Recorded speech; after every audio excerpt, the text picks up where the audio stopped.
Hey, what's up, guys? We're going to do another 5 count here with the Jobbers.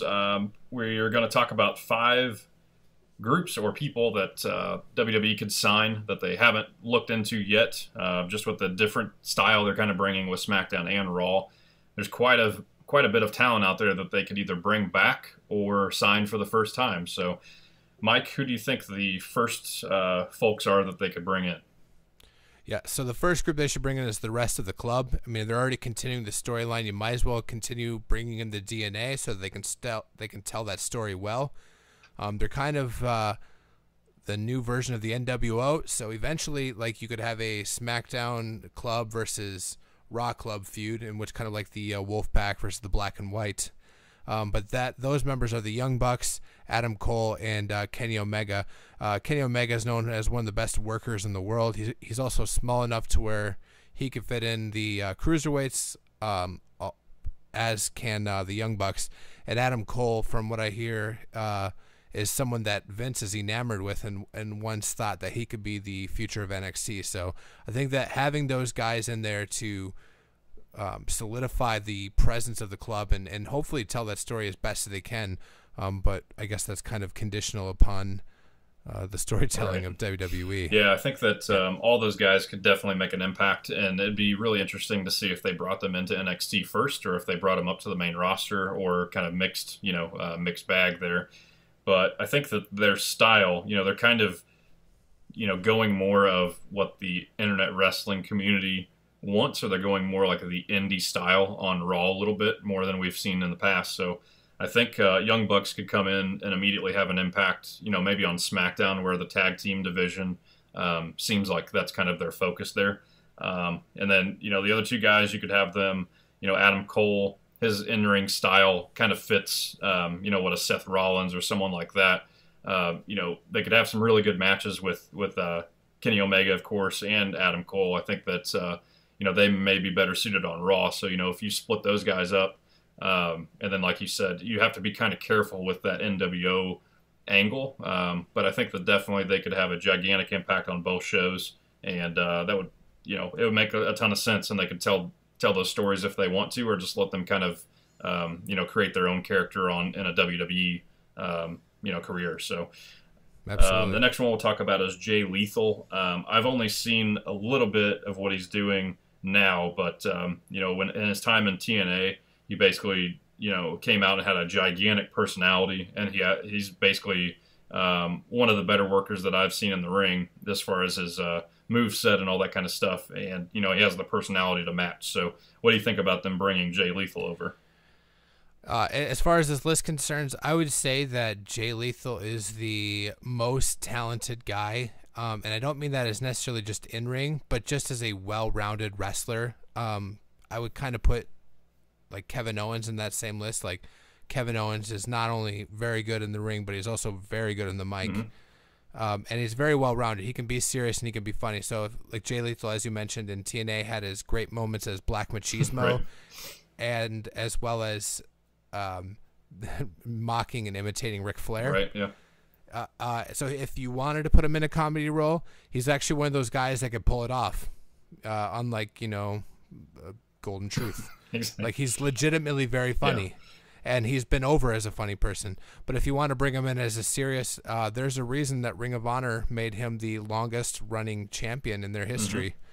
Mm-hmm. And he's very good at being a heel. He's very good at mocking people. He's very good at cutting people down. He's very intelligent and well spoken. So whatever you decide to do with him, he can pull it off. In ring and in his character, as you said, he's got that gigantic personality. Yeah, for sure. So the third one is kind of an internet cult classic right now, or cult guy, and that's Will Ospreay. What have you heard about Will Ospreay, and what do you think about him? Well, his in-ring work is ridiculous. Like he basically, he probably could have been in that CWC and would have been the clear favorite other than Kota Ibushi. But I think, his in-ring style, just the way that he can like move around and flip around and all that kind of stuff. The biggest criticism of his are like all the old guys saying that it's not really wrestling and all that kind of thing. But Raw is getting ready to introduce the cruiserweight division, and it's going to be huge. They're going to use those matches to fill a lot of these jobber matches that we've seen, I hope, so that we actually have some legitimate, wrestling matches that is going to keep the crowd in it. And I think that's what Will Ospreay would bring. Just, his style is so dynamic that I think that, he would be a welcome addition to that cruiserweight division. And, what have you seen of his that, why do you think that he would be a good fit for WWE? I'll just echo your thoughts. I don't need to say much to add to it. And as far as the old regime hating it, wrestling, like sports, always evolves, and so you kind of just have to be okay with that. I mean, I think that's like, I know I'm probably breaking some huge butts here, but that's Jim Cornette. Right. Jim Cornette's just kind of a grumpy old dude that just he's kind of like Vader in that sense. Yeah. And things change, and that's why someone like Paul Heyman is able to keep going, because he evolves. And Paul Heyman is a huge fan of Will Ospreay. And not only does he just bring the internet community, but he also has that European effect, which, I mean, WWE they're going to love, is trying to be a global brand. Right.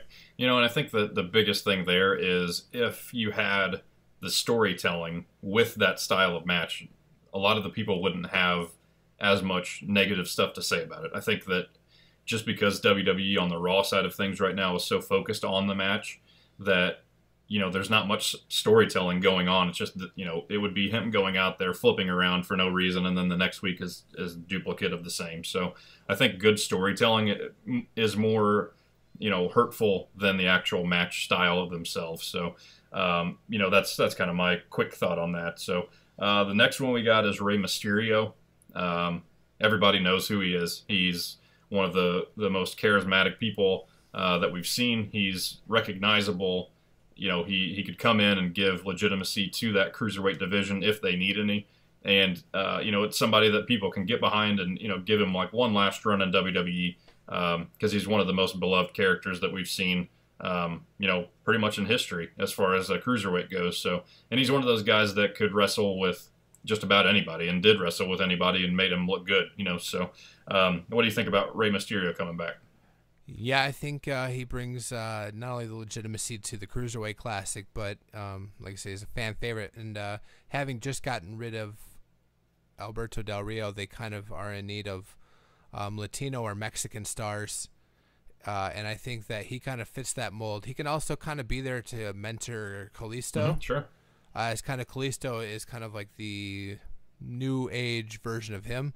Although the next person we might mention might be as well. But we were kind of at odds here with who number 4 was going to be.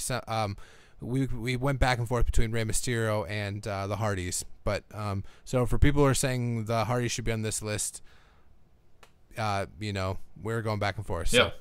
Yeah. And the last one is Ricochet or Prince Puma, who has been having some amazing matches on Lucha Underground with Rey Mysterio. Yeah, for sure. So what do you think about Ricochet or Prince Puma? I hear that he's going to NXT. Yeah, we're probably one of the better cruiserweights in the world for sure. That wasn't on the Cruiserweight Classic for probably contractual reasons. I think that he probably would have if he could get out of his contract. But I from what I've read, that was kind of the reason that he didn't do that. But again, kind of mirroring what we said about Will Ospreay, just amazing in ring. I think he fits what they're trying to do with the cruiserweight division, and basically could put a dynamic match on week after week. So, what are your thoughts on him going to Raw or SmackDown? Well, I think he'll probably start off in NXT, Yeah, rightfully so, and I think that he needs to probably, just like a lot of these guys, develop his character for WWE, and also, maybe whatever glitches and promos he might have. Sure, yeah. And just I think NXT is really good for that and getting people ready for their promos, because he, like Will Ospreay, like Jay Lethal, like all those guys could be huge stars. As we're looking at the WWE roster right now, a lot of these guys that are coming from the indies are really what's making wrestling good at the moment.